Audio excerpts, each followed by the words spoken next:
The first time I seized during surgery, I thought my career was over. Instead, it became my defining moment. My name is Kennedy, and I've spent my entire life proving people wrong. Right now, I'm standing in the operating room of Boston General, my hands steady as I prepare to remove a tumor from a patient's temporal lobe. The familiar weight of surgical instruments feels like home, even as the memory of that first seizure lingers in my mind. Dr. Parker, patient's BP is stable, my assistant calls out. I nod, focused on the delicate tissue before me. The rhythmic beeping of monitors fills the silence as I work. This is where I belong, despite what my family spent years telling me. You'll never be a doctor, my mother's voice echoes from the past. Your condition makes you a liability. Think of our family's reputation. The memory makes my jaw clench, but my hands remain steady. I've performed this procedure hundreds of times. My epilepsy is controlled now, thanks to the aunt who actually bothered to help me find the right treatment when my parents shipped me off to live with her. Looking good. Sullivan, my colleague, comments from across the table. Clean margins. 3 hours later, I'm washing up when Sullivan joins me at the sink. That's what your 5th successful temporal lobe resection this month? 6th, I correct him, unable to hide my smile. But who's counting? The board is, he says, drying his hands. Word is they're considering you for department head. I pause, letting that sink in. Department head of neurosurgery at 34. Not bad for someone my father once called damaged goods. Coffee? Sullivan asks.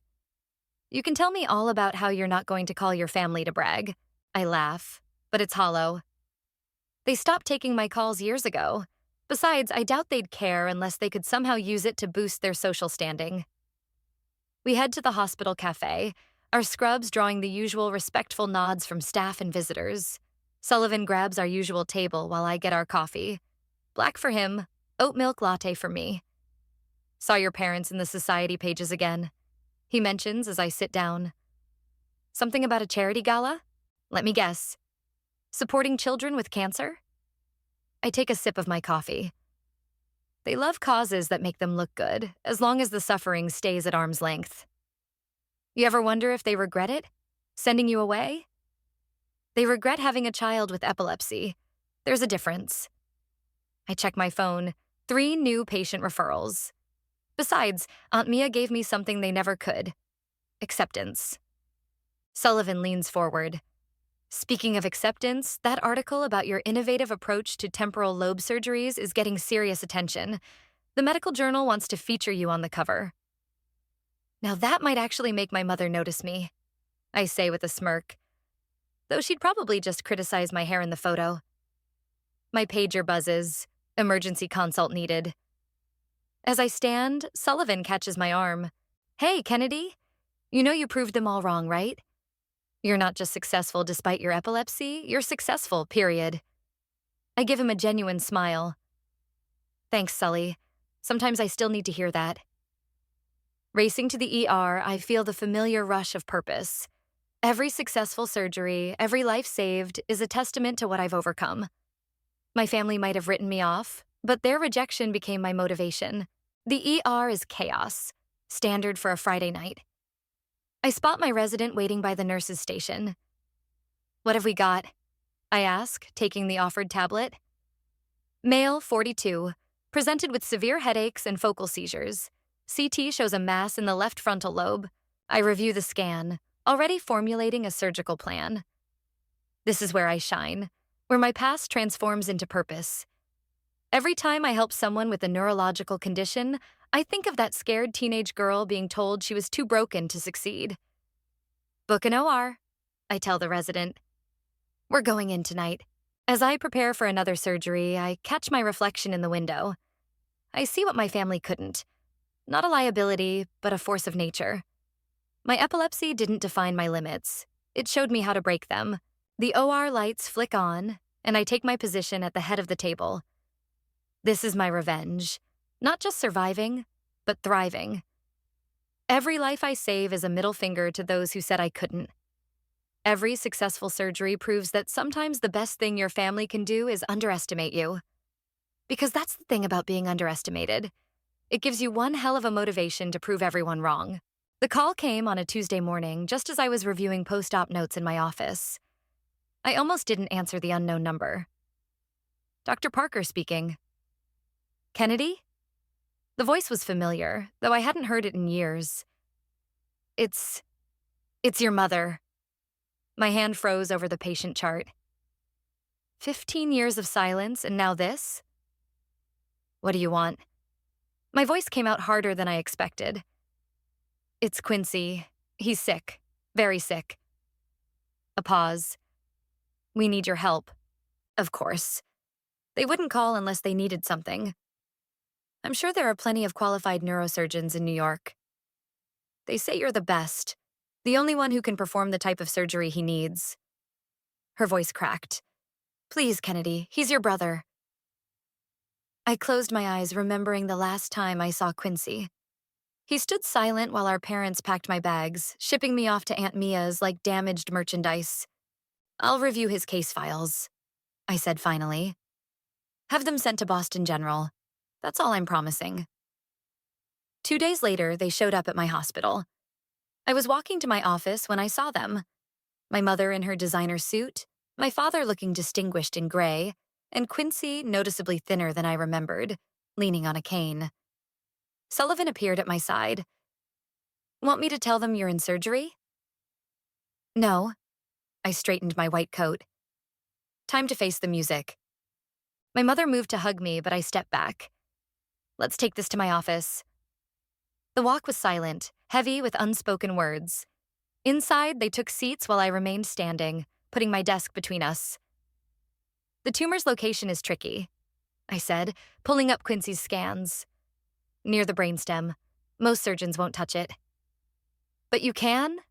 Quincy asked, his voice weak. I've developed a technique for accessing tumors in this region. The success rate is high, but there are still risks. Money is no object. My father spoke up. Whatever you need. I don't want your money. The words came out sharp. I haven't wanted anything from you since I was 16. My mother's perfectly maintained facade cracked. Kennedy, please. We know we made mistakes. Mistakes? I laughed. You abandoned your daughter because she had a medical condition. You chose your reputation over your child. We thought we were protecting you, my father argued. Protecting me? By sending me away? By cutting off contact? I turned to Quincy. By letting your son pretend he didn't have a sister? Quincy looked down. I was young. I didn't understand. You were 14, not 4. You understood plenty. Sullivan knocked and entered, providing a welcome interruption. Sorry, Dr. Parker, but your 3 o'clock is here. Thank you, Dr. Vasquez. I turned back to my family. I'll need time to consider whether I'll take this case. Consider? My mother stood up. Quincy could die. Yes, he could. Just like I could have died from untreated epilepsy if Aunt Mia hadn't stepped in. I met each of their eyes. Funny how that works, isn't it? What do you want from us? My father asked, his voice tight. I want you to understand what it feels like to be at someone else's mercy, to need help from people who threw you away. I moved toward the door. I'll let you know my decision in a few days. Kennedy, Quincy called out as I opened the door. I'm sorry, for everything. I paused, hand on the doorknob. Sorry doesn't change the past, Quincy, but it might affect the future. After they left, Sullivan found me in the doctor's lounge, staring into a cold cup of coffee. You okay? They haven't changed, I said, still trying to throw money at their problems. Are you going to do it? The surgery? I looked at him. Should I? Professionally? You're his best shot at survival. He sat beside me. Personally? That's your call. But remember, whatever you decide, it needs to be something you can live with. My pager buzzed. Emergency in the OR. As I stood to leave, Sullivan caught my arm. Hey, one more thing. Whatever you decide, you're not that powerless 16-year-old anymore. You're Dr. Kennedy Parker, and you call the shots now. I nodded. feeling a plan form in my mind. They wanted my help? Fine. But this time, we'd do things my way. Heading to the OR, I pulled out my phone and made a call. Ruben, it's Kennedy. Remember that story you wanted to write about medical discrimination? I think I have something better.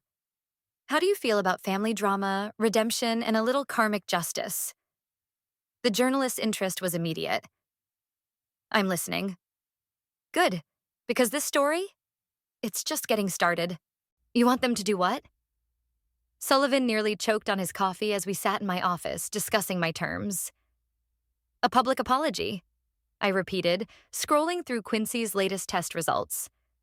And I want them to fund a foundation for families affected by neurological conditions. That's bold.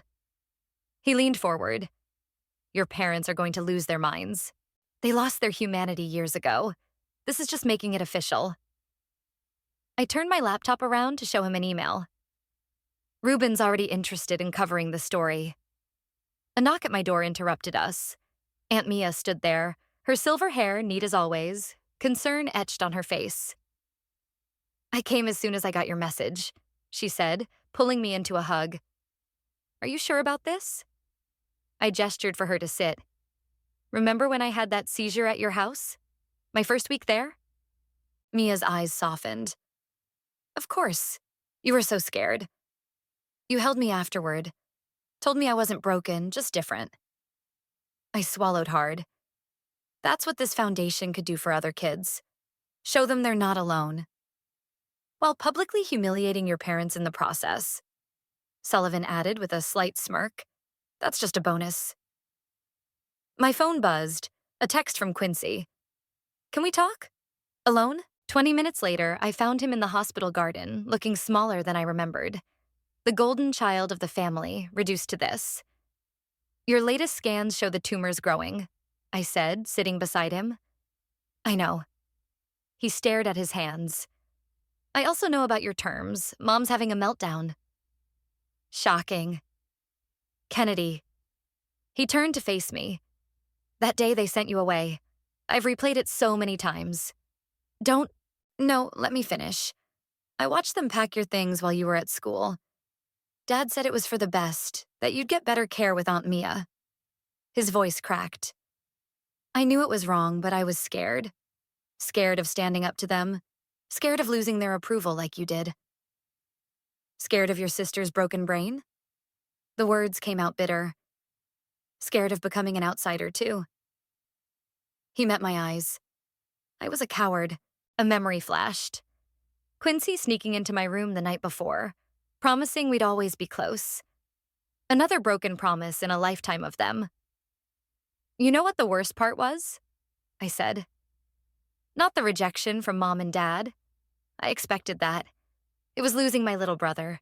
You were my best friend, Quincy. I know. He wiped his eyes. That's why I'm going to support your terms. All of them. I stared at him. What? The public apology, the foundation, whatever you want. I'll make it happen. He grabbed my hand. Let me try to be the brother I should have been. My pager buzzed, a welcome interruption as emotions threatened to overwhelm me. I have to go. Surgery. Kennedy? He called as I stood.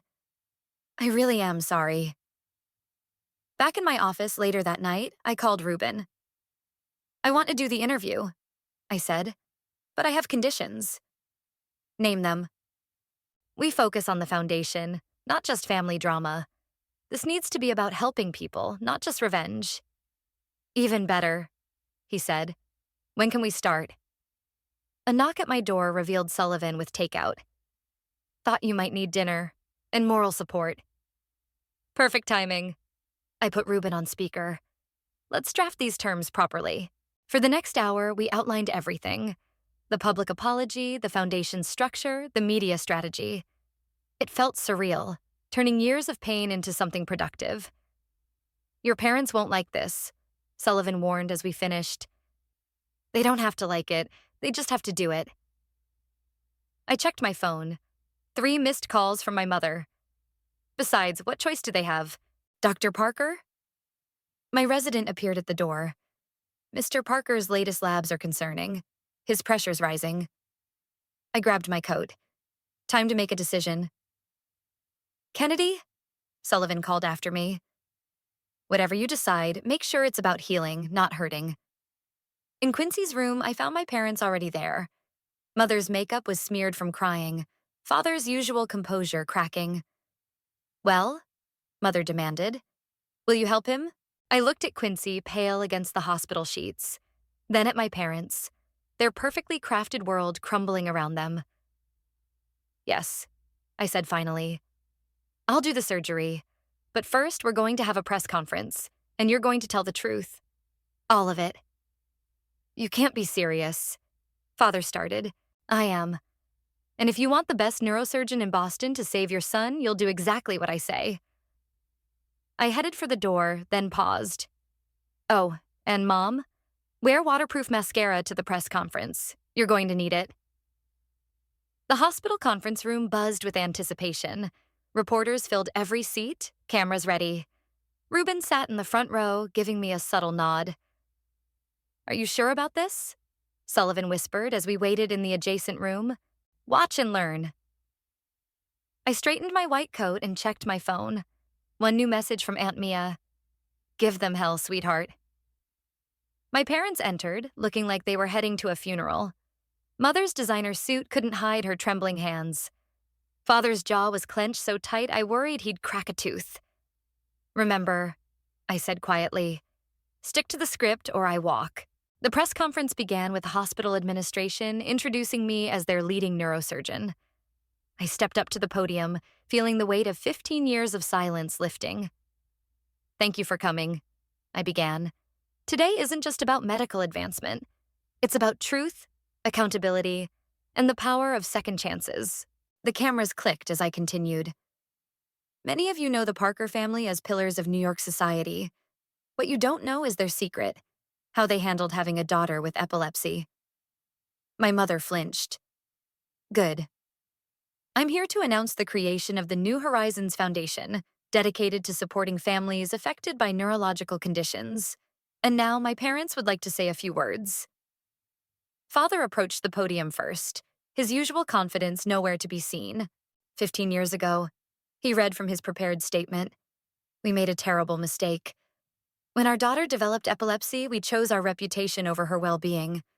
We sent her away, cut contact, and tried to erase her from our lives. A reporter's hand shot up. Mr. Parker, are you saying you abandoned your daughter because of a medical condition? Yes, he admitted, his voice cracking. We did. Mother was next, barely holding it together. We were wrong. The shame isn't in having epilepsy. The shame is in how we treated our daughter. Ruben stood up. Mrs. Parker, how does it feel knowing you need your daughter's help now, after years of rejecting her? Mother's carefully applied makeup couldn't hide her flush. It feels deserved. The questions came rapid fire after that. Each answer stripped away another layer of my parents' carefully constructed facade. Their social standing crumbled in real time, broadcast live across multiple networks. Suddenly, my pager went off. Quincy's name flashed on the screen. Excuse me, I said, cutting through the chaos. My brother needs medical attention. Racing to Quincy's room, I found him seizing. Sullivan was already there, helping the nurses. BP's through the roof, he reported. We need to operate. Now. Get him prepped, I ordered, then turned to my parents who had followed me. Looks like your public confession gets cut short. Please. Mother grabbed my arm. Save him. I pulled away. That's what I do, Mother. I save people. Even those who didn't save me. The next hours were a blur of preparation. As the OR team got ready, Ruben caught me in the hallway. The story's blowing up, he said. Social media's on fire. Your parents are trending. Good, I replied, washing my hands. Let them feel what it's like to be exposed, vulnerable. Kennedy, he hesitated. Your brother's condition, it's not part of your plan, right? I turned to him, anger flaring. I'm a doctor. I don't play games with people's lives, even if they played games with mine. In the OR prep room, Sullivan helped me with my surgical gown. "Your hands are steady," he observed. "They always are." I looked through the window at Quincy, unconscious on the table, even when my world isn't. "Dr. Parker," a nurse called out.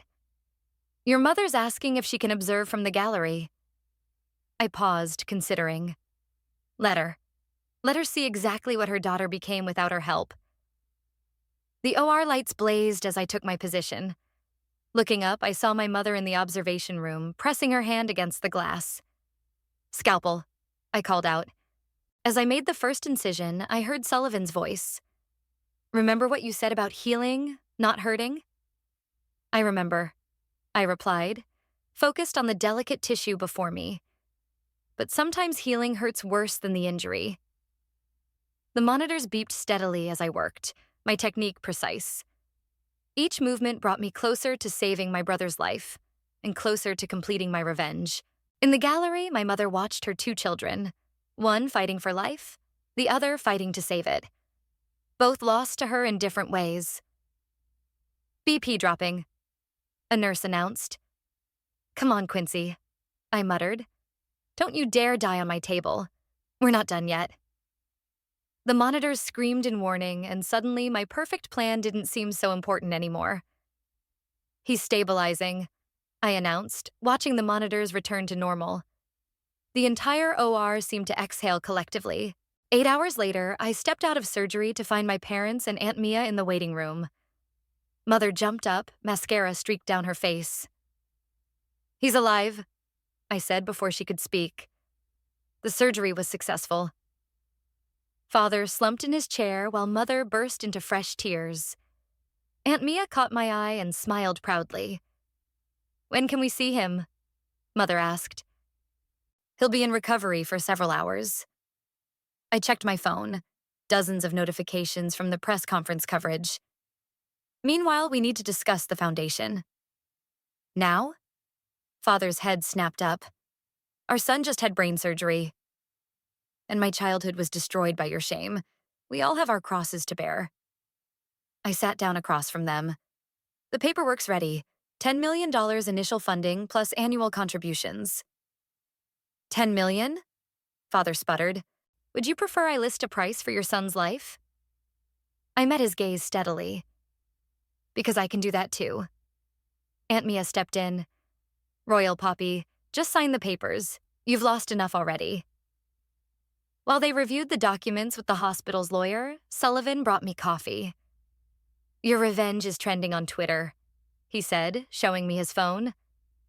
"Parker family and neurological justice are going viral." "Good." I took a sip. "The more attention, the better. Every family like ours needs to see this." "Dr. Parker?" A nurse approached. "Your brother's asking for you." In recovery, Quincy looked pale but alert. The bandages around his head made him seem younger, vulnerable. "Hey, sis," he whispered. "Hey, yourself." I checked his vitals. "How's the pain?" "Worth it." He caught my hand. "I saw the news coverage.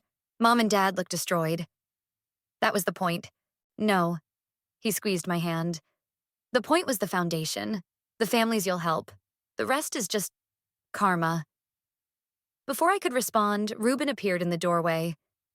"Sorry to interrupt, but you might want to see this." He held up his tablet. My mother was on the screen, standing at a podium outside the hospital. "My daughter," she was saying, tears flowing freely, "has shown me what true strength looks like. While we rejected her for her condition, she turned it into her purpose. She became a brilliant surgeon not despite her epilepsy, but perhaps because of it. Because it taught her empathy, resilience, and determination. All the things we failed to teach her." "Is this live?" I asked Ruben. He nodded. "She called the press herself. No script, no PR team." On screen, my mother continued. "The New Horizons Foundation isn't just our daughter's demand for justice. It's her gift to families who might make the same terrible mistakes we did. We're not just funding it. We're dedicating ourselves to its mission." "Wow," Quincy whispered. "I've never seen Mom like this." "Kennedy?" Father appeared in the doorway. Your mother's making a statement. I can see that. I turned to him. Did you know about this? He shook his head. She said she needed to do something real, something unscripted. On the tablet, Mother was wrapping up. To every family struggling with neurological conditions, you're not alone. And to my daughter Kennedy, you've become everything we should have helped you be. I know sorry isn't enough, but maybe this foundation can be a start. The room fell silent except for the steady beep of Quincy's monitors. Well, Sullivan said from behind me, looks like your mother just went off script in the best possible way. My pager buzzed. Another patient needed attention. Real life didn't stop for family drama. I have to go, I told Quincy. Try to rest. In the hallway, Aunt Mia caught up with me. Your mother's statement. That wasn't part of your plan, was it? No, I admitted. That was unexpected. Maybe that's what makes it meaningful. She hugged me tight. Sometimes the best revenge is letting people realize their mistakes on their own. Later that night, reviewing the foundation paperwork in my office, I found a handwritten note from my mother. The foundation will help others, but it won't fix our past. That's a different kind of surgery, one that requires time, truth, and hope. If you'll let us, we'd like to try. Mom, Sullivan found me staring at the note. You okay? I wanted revenge, I said quietly. I wanted them to hurt like I hurt. But now you're seeing that sometimes the best revenge is success? He smiled. Or maybe it's watching people realize exactly what they threw away. My phone lit up with a text from Ruben. Foundation stories everywhere. You're changing lives already. I looked at my mother's note again, then at the foundation papers. Maybe this wasn't just about revenge anymore. Maybe it was about something bigger. Something that could heal more than just my family's wounds. Time to start the real work, I said, reaching for my pen. 3 days after his first surgery, Quincy's scans showed complications. I stared at the images, Sullivan at my side. There's still pressure building. I pointed to the screen. We need to go back in. Higher risk this time, Sullivan noted. The tissue will be more fragile. Tell me something I don't know. I rubbed my temples. Get the OR prepped. We go in tonight. In Quincy's room, Mother sat holding his hand while Father paced. They both looked up when I entered. The swelling's worse, I said, getting straight to the point. We need another surgery. But you said the first one was successful. Mother's voice shook. It was. This is a complication. It happens sometimes with brain surgery. I checked Quincy's vitals. The good news is we caught it early. The bad news? Quincy asked weakly. The bad news is it's riskier than the first surgery. The brain tissue is more sensitive now. Father stopped pacing. What are his chances? Without surgery? 0. With surgery? I met Quincy's eyes. I'll do everything I can. That's not an answer, Father snapped. It's the only answer I can give. I turned to leave, then paused. You might want to call your lawyer.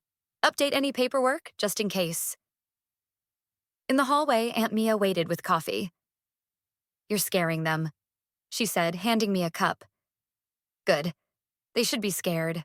I am. She touched my arm. Kennedy, sweetheart, are you sure you should be doing this surgery? Emotionally? Who else would you trust with your nephew's life? That's not what I meant. I know what you meant. I checked my watch. I need to prep. In the OR prep room, I was washing up when Sullivan entered. Your hands are shaking, he observed. No, they're not. But they were. Slightly. Kennedy, don't. I scrubbed harder. Just don't.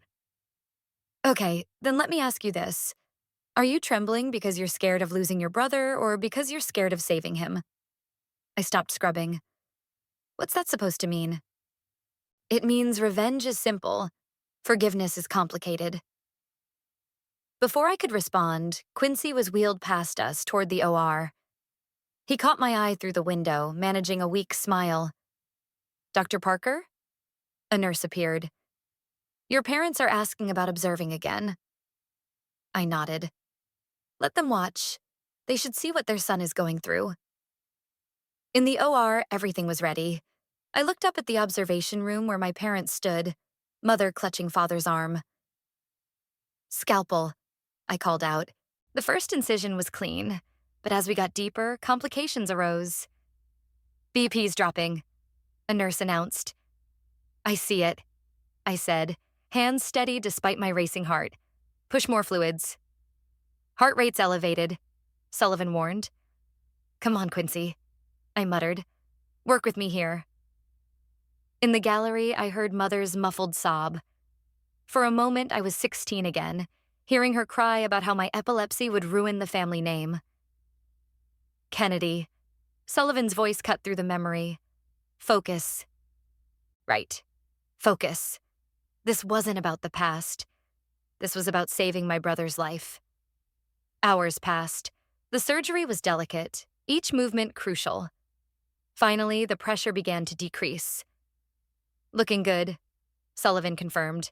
Swelling's reducing. I was about to close when the monitors screamed. He's crashing. No, no, no. I worked frantically. Don't you dare, Quincy. Not now.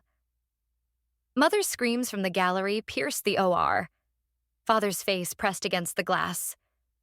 Starting chest compressions, a nurse called out. Come on, little brother, I pleaded, working to stabilize him. You don't get to die on my table. You don't get to make me the villain in this story. The monitors continued their awful sound. 1 minute passed. 2. Then finally a steady beep. He's back, Sullivan announced. We've got him. I finished closing, my hands still steady despite everything. When I looked up at the gallery, my parents were holding each other, crying.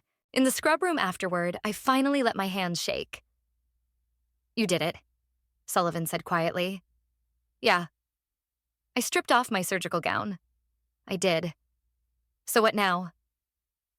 I thought about Mother's tears, Father's fear, Quincy's trust in me despite everything. Now? I took a deep breath. Now we see if healing runs in both directions. Outside, dawn was breaking over Boston. Another day, another chance to either hold on to anger or let it go. My pager buzzed. Quincy was waking up. Time to face my brother. Time to face my family. Time to face whatever came next. Hey, Rockstar. Quincy's voice was weak but clear as I entered his recovery room.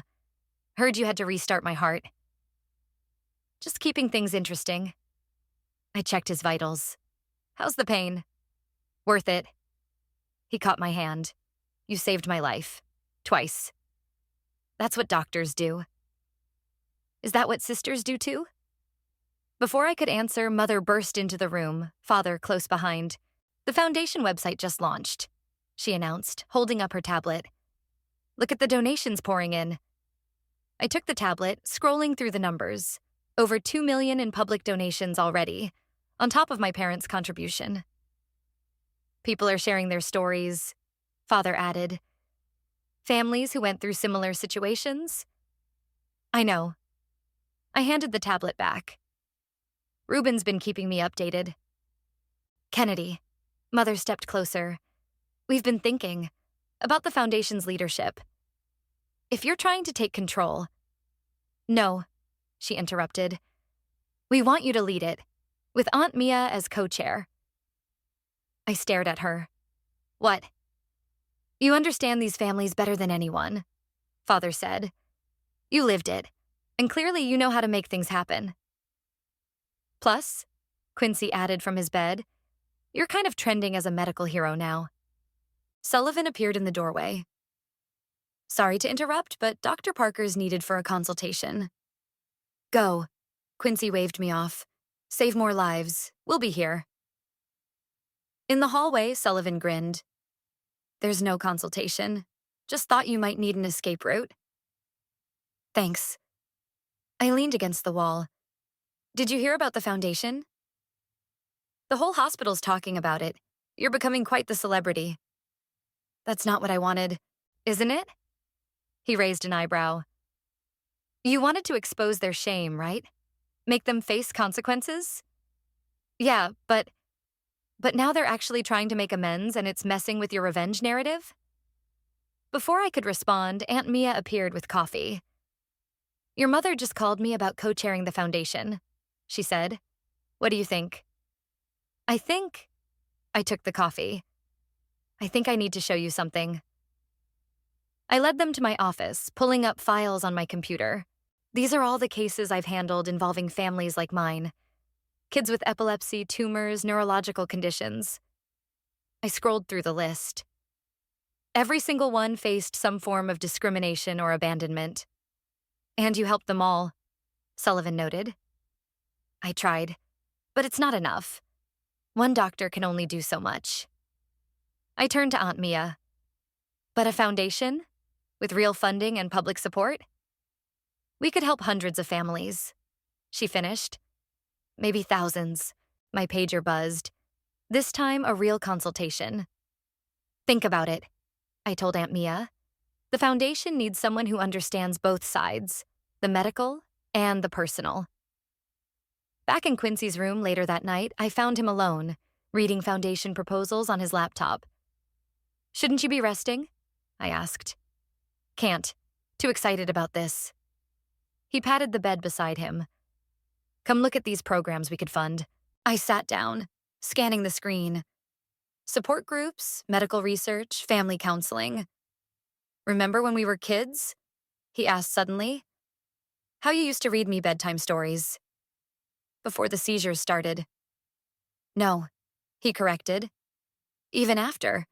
You'd come into my room even when Mom and Dad said not to. Said I needed to understand your condition wasn't contagious. I'd forgotten that. You were scared. I was stupid. He closed the laptop. But you never gave up on me. Even now. Yeah, well, I stood up. Maybe that's the problem with being a doctor. We're not supposed to give up on people. Is that why you saved me? Doctor's oath? No. I checked his IV. I saved you because you're my brother, and maybe that still means something. The next morning, I found my parents in the hospital cafeteria with Aunt Mia, surrounded by foundation paperwork. We're thinking of naming it New Horizons, Mother said as I approached. Unless you have a better idea? I sat down, looking at their eager faces. Actually, I do. Of course you do, Father smiled. You always were the smart one. The Parker Family Foundation for Neurological Support, I said. Because this isn't about hiding anymore, is it? Mother's eyes welled up. No, it's not. Good. I pulled out my phone. Because Ruben wants to do a follow-up story about how a family's shame turned into something beautiful. Are you ready for that? Aunt Mia asked. To tell the whole story? I thought about Quincy upstairs, healing. About my parents, trying to make amends. About all the families who needed what we could offer. Yeah, I said. I think I am. Ready? Sullivan asked as we stood outside the foundation's new medical center. Almost. I adjusted my white coat, fingers brushing against the epilepsy awareness pin on my lapel. Just waiting for everyone. Quincy arrived first, walking without assistance now. Place looks amazing, sis. Wait until you see inside. I watched more cars pull up. How's the head? Better than the company's stock after Dad handed me back the CEO position. He grinned. Turns out near-death experiences change your priorities. My parents approached next, Mother carrying a stack of brochures for the center's opening. She'd traded her designer suits for something more practical. The first families are already waiting, she said, including that teenage girl you told us about. Sarah. I nodded. Her parents tried to pull her out of school when she was diagnosed with epilepsy. Not anymore, Father added. Our legal team made sure of that. Aunt Mia joined us, clipboard in hand. Press is ready when you are, Kennedy. Taking a deep breath, I stepped up to the podium. Cameras flashed as I faced the crowd. Welcome to the Parker Family Foundation's first neurological support center, I began. But before we cut any ribbons, I want you to meet someone. I gestured to Sarah, who walked up nervously, her parents following. 3 months ago, Sarah had her first seizure in math class. Her parents, scared and uninformed, wanted to hide her away. I met my mother's eyes. I know that fear. My family lived it. Sarah's mother spoke up. But the foundation helped us understand. Showed us we weren't alone. That's why we're here today, I continued. This center isn't just about medical treatment. It's about support, education, and acceptance. Ruben raised his hand from the press section. Dr. Parker, how does it feel seeing your family actively involved in the foundation? I looked at my parents, who now spent their social capital advocating for neurological awareness instead of hiding from it. It feels like healing, I answered honestly. On all sides. After the ceremony, I gave tours of the facility. Mother led support group orientations while father handled administrative meetings. Quincy worked the crowd, his natural charm now serving a better purpose. In the children's wing, I found Sarah exploring the specially designed playroom. Cool place, she said. Better than hiding in my room.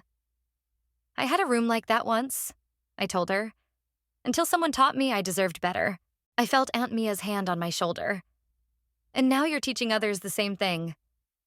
Later, in my new office overlooking the center's garden, Sullivan brought coffee. Quite a change from plotting revenge, he observed. Turns out revenge isn't as satisfying as actual change. I picked up a framed photo from my desk. Me and Quincy in his hospital room, both smiling despite everything. A knock at the door revealed my mother. Kennedy, there's a family in the consultation room. Their daughter just had her first seizure. I'll be right there. I stood up, straightening my coat. Want me to come? She asked hesitantly. I paused, then nodded. Yeah, show them what acceptance looks like. In the consultation room, I saw my past reflected in the scared parents and their confused daughter. But this time, the story could have a different ending. I'm Dr. Parker, I said, sitting down. And this is my mother. We have quite a story to tell you. Mother reached for my hand as we began to share our journey, not just of medical treatment, but of family, forgiveness, and finding purpose in pain. Later that night, as the center quieted down, I found Quincy in the garden. Remember when you said sorry wasn't enough? He asked. Yeah. Was this enough? He gestured at the building behind us. Did we finally get it right? I thought about Sarah and her parents, about all the families who would find help here, about my own family's transformation. It's a start, I said. A good one. My pager buzzed. Emergency surgery needed. Some things never changed. Duty calls, I told Quincy. Try not to need any more brain surgery while I'm gone. No promises. He hugged me. Go be amazing, sis. Walking through the center's halls, I passed the wall of donor names. My family's among them. Not as a symbol of social status now, but as a commitment to change. My phone lit up with a text from Aunt Mia. Proud of you, sweetheart. You turned pain into purpose. In the hospital wing, I prepared for surgery, my hands steady as always. The revenge I'd planned had transformed into something better. Not just healing bodies, but healing hearts, including my own. Ready, Dr. Parker? Sullivan asked, joining me in the OR. Ready, I replied, knowing he meant more than just the surgery. The OR lights blazed to life, and I began another day of saving lives, this time with my whole family behind me.